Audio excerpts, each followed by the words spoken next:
Hola, bienvenidos a esta nueva edición de América Ahora. Soy Wang Xiaochuan, les saludo desde Beijing.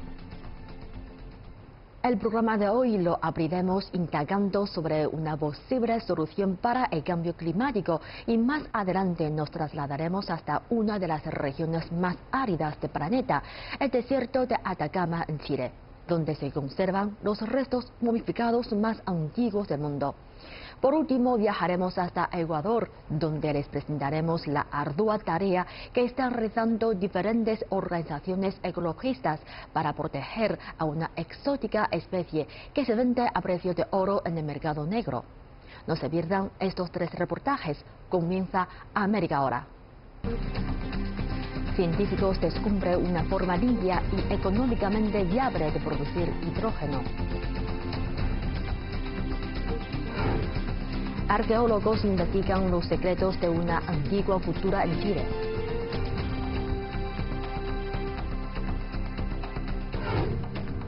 Ecuador trata de frenar la caza furtiva y venta de ranas exóticas. La cumbre sobre el cambio climático celebrada en Madrid en diciembre del año pasado no dejó unas previsiones muy positivas. Las emisiones de dióxido de carbono alcanzaron un nuevo récord en 2018. Aunque está aumentando las energías renovables, la mayor parte del consumo energético del mundo se basa todavía en los combustibles fósiles. Sin embargo, podría haber una solución justo ante nuestros ojos. Descubramos cuál es en el siguiente reportaje.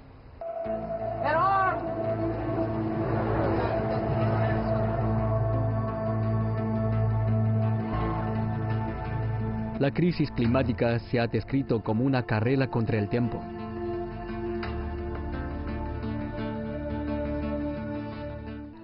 Se han producido protestas en todo el mundo y llamamientos para tomar medidas. La comunidad científica alerta que hay menos de 12 años para mantener el calentamiento global dentro de un límite máximo de 1,5 grados, para evitar los efectos más catastróficos del cambio climático.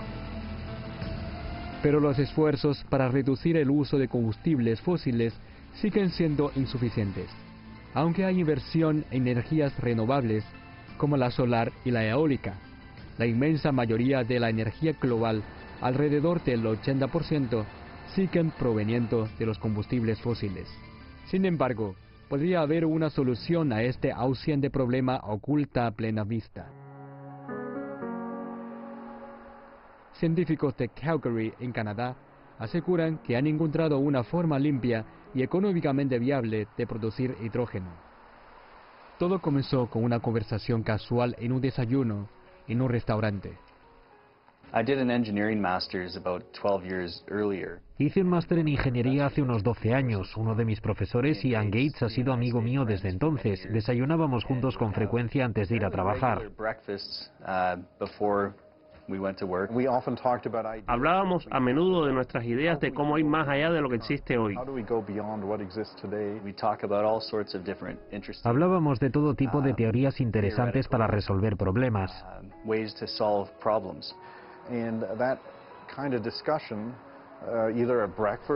Las discusiones en un desayuno o en un bar, incluso con solo 2 o 3 personas, pueden llegar a un volumen que lleva a nuevas ideas y descubrimientos. Llegó un momento en el que quería comprar un gran activo y nuestro principal socio de entonces no quería comprar este enorme recurso. Me lamentaba de eso con Ian, quería poder conseguirlo, el volumen es increíble. La cuestión es cómo lograr no solo energías de los recursos, sino también energías limpias de los recursos. Le comenté que estaba viendo un informe sobre la producción de hidrógeno. Lo primero era cómo reducir la intensidad de las emisiones, pero luego cómo conseguir 0 emisiones, y el hidrógeno es una opción.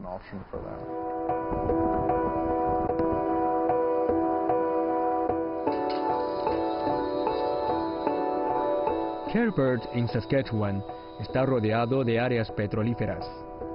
En 2017, Proton Technologies compró estas instalaciones petroleras. Sus anteriores propietarios gastaron $250 millones en montar la planta. Proton la adquirió por una fracción de ese precio, para llevar a cabo la visión de la compañía de demostrar que puede hacerse tecnología limpia con hidrógeno. Primero necesitaban ingresos, y eso significaba producir petróleo para generar fondos. Zeta Abshorty, gerente de operaciones, había ocupado el mismo puesto con los anteriores propietarios. Lo primero era operar y entrar en funcionamiento. Para Proton Technologies es una fuente de flujo de caja. Se trata de una tecnología emergente con una patente que está tratando de probar una tecnología. Normalmente, compañías así no tienen una fuente de liquidez, pero al tener este activo tenemos liquidez desde el primer día por la producción de petróleo. Aunque la teoría de este método se había probado en el laboratorio, el siguiente paso era probar que la tecnología del hidrógeno funciona. El mismo socio potencial de la demostración en el laboratorio dijo: vale, he visto que tenéis una demostración en el laboratorio, pero ¿cómo podéis aplicarlo en el trabajo de campo? Uno de mis expertos en membranas afirma que el H2S destruirá vuestra membrana. Le dijimos que no, que usaremos membranas que aguantan el sulfuro de hidrógeno. Nos dijo que lo probáramos y lo hicimos.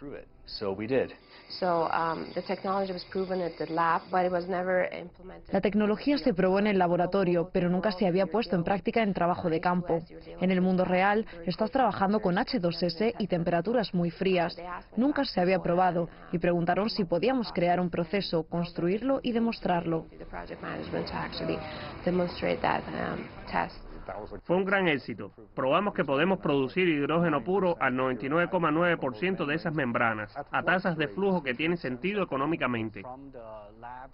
Desde el punto de vista del laboratorio probamos el concepto. En el proyecto de demostración de campo probamos que podemos producir hidrógeno con una pureza del 99,99999%. Atraviesas pasos del proceso en los que debes realizar simulaciones conceptuales para reducir el riesgo económico y técnico. Tienes que hacer una serie de experimentos para reducir esos riesgos. Y luego vuelves al trabajo de campo, con el objetivo de producir gas de forma segura. La noche que separamos hidrógeno puro del gas y vimos la llama azul, entonces fue cuando creímos en ello. Entonces fue cuando acabé poniendo mucho dinero en este negocio.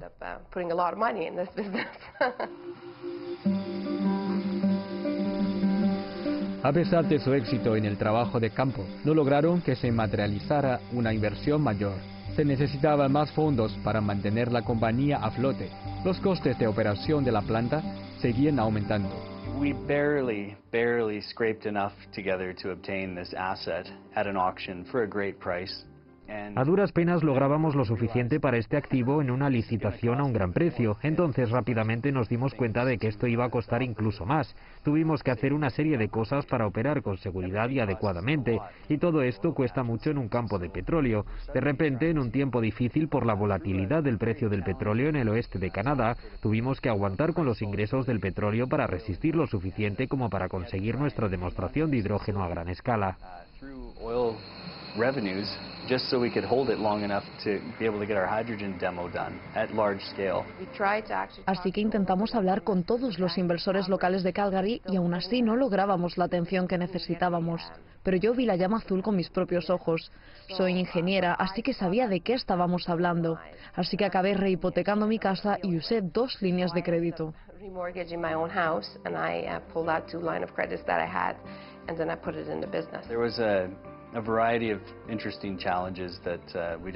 Había una serie de retos interesantes que no esperábamos. Por ejemplo, solo la factura de las instalaciones, cómo solucionarlo en los próximos 5 días antes de que corten la electricidad.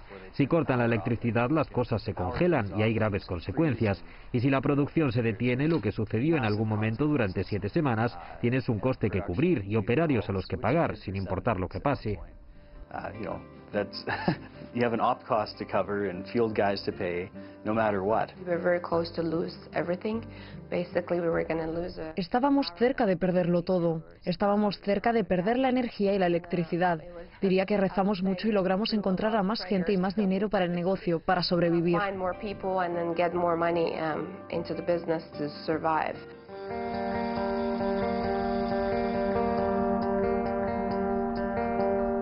Como comenzaron a producir más petróleo y debido a la mejora del precio del crudo, la compañía logró aguantar. El objetivo ahora es comenzar la producción de hidrógeno en sus instalaciones a una escala mucho mayor. The next step is to turn on a lot of air injection and a lot of steam injection. El siguiente paso es realizar una gran cantidad de inyección de aire y de inyección de vapor para tener la máxima cantidad de vapor con el sistema que tenemos. Será entre 5 y 10 toneladas de hidrógeno al día. El siguiente paso es 500 toneladas al día. And the next step is 500 tons per day.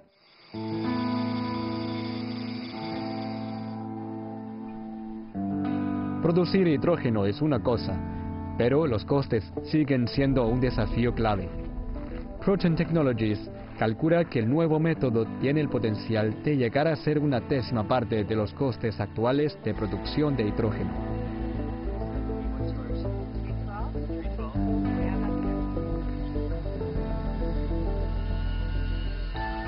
The very lowest cost El coste más bajo de los reformadores de metano a vapor que sé lo vi en un informe de la Agencia Internacional de Energía que sugiere que en lugares con precios del gas extremadamente bajos y también en costes laborales puedes bajar alrededor de $1 por kilo y estamos hablando de aproximadamente 10 centavos por kilo, esto con respecto a los costes, y sin emisiones se trata de una mejora enorme en los costes del hidrógeno. Debido a la abundancia de estos recursos, cuando analizas el volumen de petróleo y agua en estos sistemas y tienes en cuenta la inyección de oxígeno, con separación de aire para obtener oxígeno y compresión, ponlo entonces bajo tierra y le das potencia con el hidrógeno producido. Tienes costes de entre 10 y 50 centavos por kilo de hidrógeno, un precio muy competitivo. I think about the transition, for example, from whale oil to crude oil.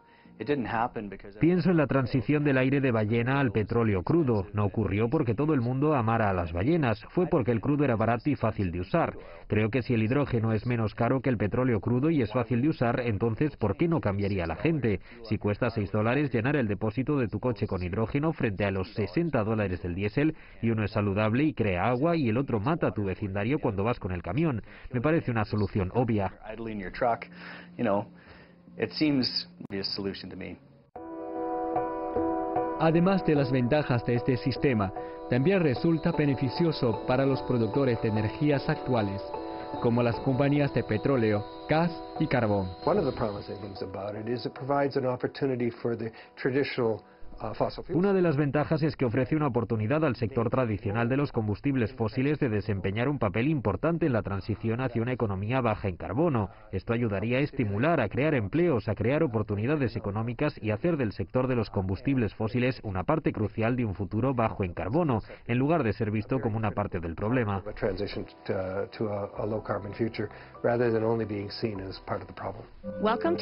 Pero ¿es este descubrimiento demasiado bueno para ser verdad? Peter Tertsakian y Jackie Forrest, del Instituto de Investigación Energética, ARC, realizan regularmente una serie de podcasts. En este episodio, Zeta Abshorty se une para hablar de esta tecnología. Es muy emocionante escuchar lo que está haciendo Proton. He estado involucrado con la economía del hidrógeno, el potencial de dicha economía dentro de 20 años. Hace 20 años el santo grial, por su potencial para crear un sistema de energía limpia a partir del hidrógeno, el átomo más simple. Estoy realmente emocionada por su potencial. Tenemos unos depósitos enormes en el oeste de Canadá de petróleo y gas, y no estamos solos. Hay muchas jurisdicciones del mundo en las que la economía depende del petróleo y el gas. Mientras se transita a una economía más limpia, hay algunas preguntas importantes sobre qué vamos a hacer con toda la gente y las ciudades que están en esas áreas. Pensamos que quizás haya una manera de hacer que esos mismos depósitos en los que se ha producido petróleo y gas durante décadas puedan pasar a producir hidrógeno de bajo coste y bajo carbono que puede impulsar realmente dicha transición.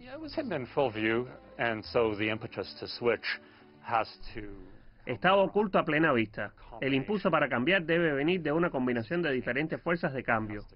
Tiene que venir de esfuerzos medioambientales, de esfuerzos tecnológicos, que históricamente han logrado grandes avances. La tecnología debe estar disponible. Las economías deben ser competitivas con un orden en el sistema energético. En este caso, sobre los combustibles fósiles. Si puedes lograr una alineación de planetas con las circunstancias necesarias para la transición, entonces tienes el potencial de ser adoptado. Uno de los problemas con el hidrógeno en el pasado ha sido que la única manera económica que teníamos para producirlo era CH4 o metano. Era hidrógeno con 0 emisiones al usarlo, pero en realidad estábamos creando previamente CO2. Ese era el problema que teníamos siempre con el hidrógeno. Si puedes tener hidrógeno barato y sin emisiones de gases de efecto invernadero, se solucionarían muchos problemas sobre cómo puede pasar el mundo a una energía baja en carbono.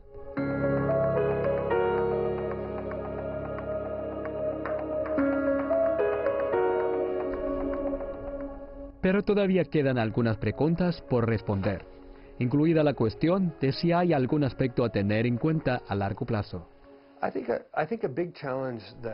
Creo que un gran reto al que se enfrenta Proton debe demostrar cuán seguro es el CO2 que queda en el depósito después de todo el proceso.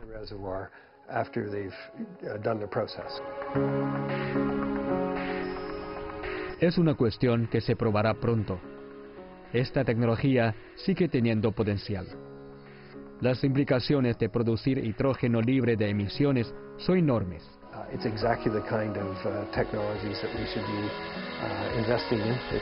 Es el tipo de tecnología que debería investigarse. Puede ofrecer lo que el mundo necesita y propiciar que la inversión aumente en este campo.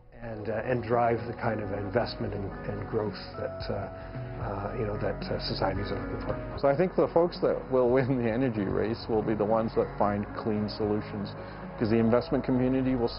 Creo que quienes ganarán la carrera energética serán los que encuentren soluciones limpias, porque la comunidad inversora lo apoyará.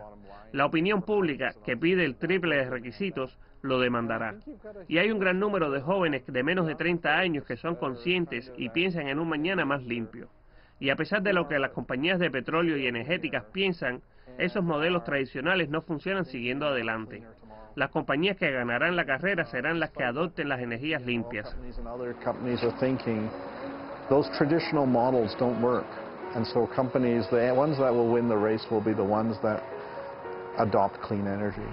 Todo el mundo espera una solución energética a gran escala, de bajo coste y sin emisiones, y creo que la tenemos. Unos 2000 años antes que los egipcios, la civilización Chinchorro desarrolló el proceso de momificación en el norte de Chile y el sur de Perú. Esta región es uno de los lugares más áridos del planeta, una condición que favoreció la preservación de los restos momificados más antiguos del mundo.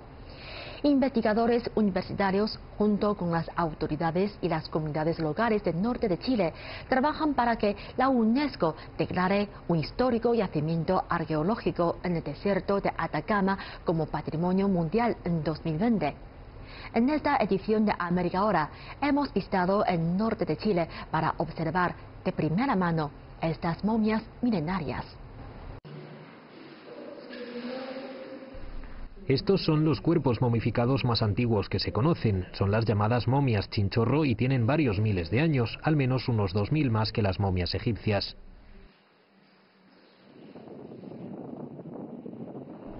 Unas 80 de estas momias se encuentran en un museo universitario del pequeño pueblo de San Miguel de Azapa, en el norte de Chile. Vivien Standen lleva décadas investigando la cultura Chinchorro. Aún a día de hoy se siente impresionada por lo que representa. Y uno dice 6.000, 7.000, 5.000, así como muy... No, pero es una cantidad de tiempo. Somos Estado-nación hace 200 años, 500 años llegaron los españoles y ellos ya estaban acá hace 7.000, 8.000 años. Los Chinchorro fueron un pueblo sin rueda, no tenían cerámica ni agricultura, pero disponían de un proceso de momificación muy desarrollado.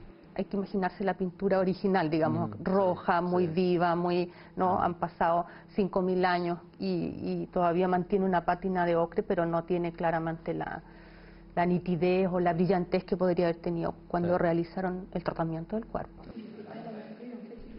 Los investigadores han identificado dos estilos de momias Chinchorro, las momias negras y las momias rojas, pero la técnica a la hora de destripar los cuerpos mediante el uso de palos y arcilla para momificar los cuerpos era una constante. A diferencia de los egipcios, cuyo proceso estaba vinculado con el estatus social, en la cultura Chinchorro era más bien un ritual funerario democrático. Se momificaba incluso a los fetos. Las condiciones áridas en esta región del norte de Chile ayudaron a preservar las momias durante miles de años. Muchos cuerpos fueron enterrados en el Peñasco de Arica, hoy en el corazón del barrio histórico de la ciudad. Bernardo Arriaza es uno de los principales investigadores de la cultura chinchorro en la Universidad de Tarapacá. ¿Cómo se hizo el descubrimiento? En este caso, un arquitecto iba a construir un hotel. Empezaron haciendo algunas excavaciones y encontraron varias momias. Pararon. Luego encontraron más y más sin cesar. Así que llegaron a un acuerdo con la universidad. La universidad compró los terrenos y decidimos dejarlas in situ. Hay demasiadas en el museo. La idea es tener un lugar para mostrar cómo los chinchorros enterraban a sus muertos hace miles de años. Los investigadores han sido capaces de llegar a una serie de conclusiones sobre los chinchorro en base al descubrimiento de sitios funerarios a lo largo de varias décadas. Uno de estos hallazgos es intrigante. Enterraban las momias a poca profundidad, entre 50 centímetros y 1 metro de profundidad. ¿Cuáles son las teorías al respecto? Creo que en el fondo no estaban enterradas, estaban expuestas, como si fuera una interacción diaria, conviviendo con los muertos. Algunas de las momias estaban pintadas, retocadas y tenían diferentes capas, así que era un diálogo diferente con los muertos. Arriaza considera que los altos niveles de arsénico presentes en el agua de esta región provocaron una alta mortalidad infantil. El desarrollo de la práctica de momificación formó parte del proceso de luto del pueblo chinchorro. Hace muchos años ya sugerí que la momificación artificial se desarrolló debido al arsénico. Una de las cosas que ocurren cuando se ingiere es que te envenenas, pero en el caso de las madres padecían un aborto natural. Muchos niños se perdían de esta forma. En el caso de camarones, las momias más antiguas son fetos y recién nacidos, así que eso puede ser un vínculo. Arriaza afirma que esta teoría aún no ha sido refutada. Si algo está claro es que la moderna Arica se halla encima de miles de momias chinchorro. Conozco a mucha gente que, cuando construyó su casa, movió un poco las momias y siguieron construyendo. Este es parte del debate, cómo la comunidad ayuda a preservar el patrimonio cultural. La preservación cultural se encuentra hoy en una nueva fase. Los restos milenarios de la cultura chinchorro se extienden a lo largo de esta región costera hasta Caleta Camarones, donde se encuentran los vestigios más antiguos. Estamos en Caleta Camarones, es una caleta de pescadores que se instaló por allá por los años 85, 90. Yo me quedé por la hermosura del lugar, me cautivó los paisajes, me cautivó la historia. Y estoy acá sencillamente porque me enamoré de este espacio. Jorge Ardiles, uno de los líderes de comunidad de esta pequeña aldea de pescadores, es parte importante de los esfuerzos destinados a preservar este patrimonio cultural. En esta ladera tenemos bastantes apariciones de cuerpos producto del viento que va descubriéndonos y es por ello que se instaló esta barrera de protección para que curiosos no traspasen la barrera y además puedan respetar y tratar de cuidar estos restos que en verdad son de bastante importancia por lo que significa en la historia de los asentamientos costeros, en este caso la cultura chinchorro. Aparte de los cuerpos presentes en el Museo de San Miguel de Azapa, los chinchorro permanecen enterrados, una de las razones que explican por qué esta extraordinaria historia es tan poco conocida, sea simplemente porque está escondida. El caso egipcio es impresionante debido a las grandes pirámides, a la complejidad de los sarcófagos y al material cultural que acompaña todo eso. En el caso de los chinchorros, eran pequeños grupos que vivían en el desierto de Atacama. No tenían grandes edificios y su cultura era muy simple. Con el fin de dotar de mayor notoriedad de este patrimonio histórico, las autoridades trabajaron con artistas locales para crear la llamada Ruta Chinchorro. Los artistas Paola Pimental y Johnny Vázquez idearon estas grandes esculturas presentes a lo largo de la autopista norte como recuerdo de la historia cultural de la región. Era una cultura que me atrevería a decir que era muy feliz. Era horizontal, con un concepto claro de lo de comunidad, donde quizás allí, en ese contexto de felicidad que ellos vivían, está la respuesta de por qué nacieron los ríos Chinchorro. Por eso nosotros como artistas, cuando nos enfrentamos a los ríos Chinchorro, a partir de la historia que te estoy contando, nosotros vimos no un cadáver, vimos una obra de arte inspirada en el amor. A ambos artistas les sigue inspirando lo que descubrieron, pero son conscientes de la necesidad de proteger este ambiente. Es una cultura tan frágil que está ahí y da miedo Da miedo en las políticas de desarrollo que puedan estropear o dañar lo que está abajo, lo que está enterrado, que se ha mantenido ya por miles de años. Entonces nuestra labor es custodiarlo, tanto nosotros que vivimos aquí, los artistas, todos los participantes de la sociedad, políticos, vecinos, todos deberíamos custodiar esta cultura y crear, formar leyes que protejan. Si bien el desarrollo urbano supone una amenaza para estos sitios funerarios, la protección de las momias retiradas de sus lugares de reposo supone una dificultad, según explica la comisaria del Museo Mariela Santos.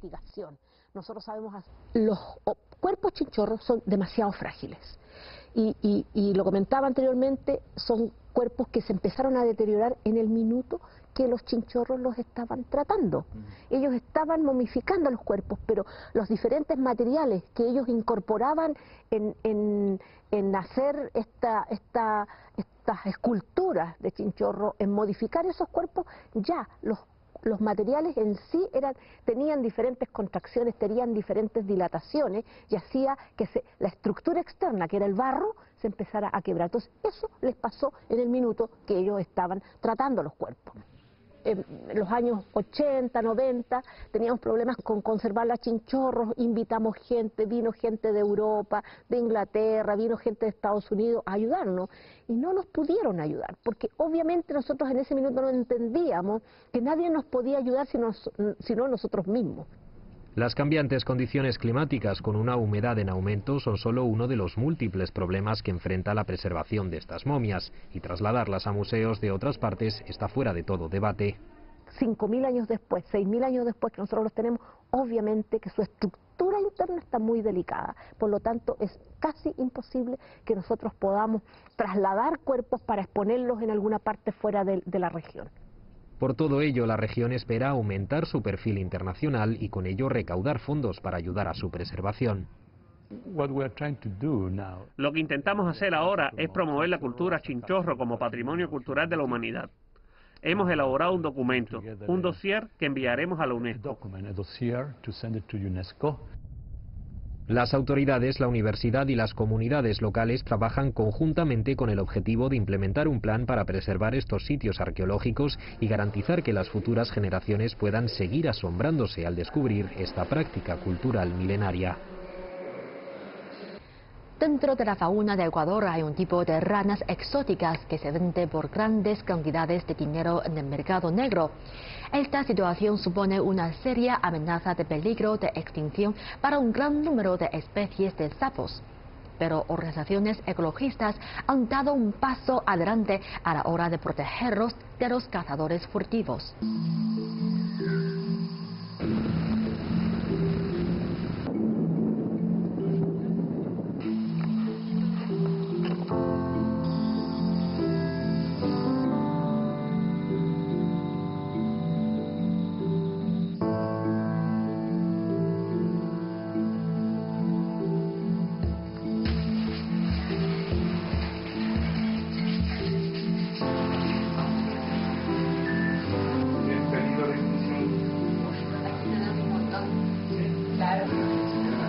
Seguramente era la hembra.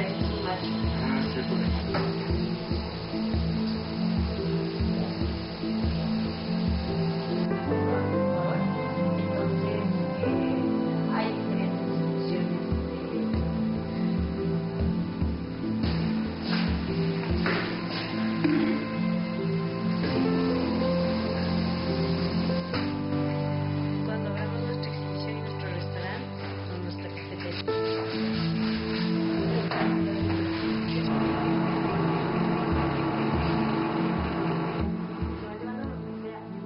Con todo esto terminamos esta edición de América Ahora.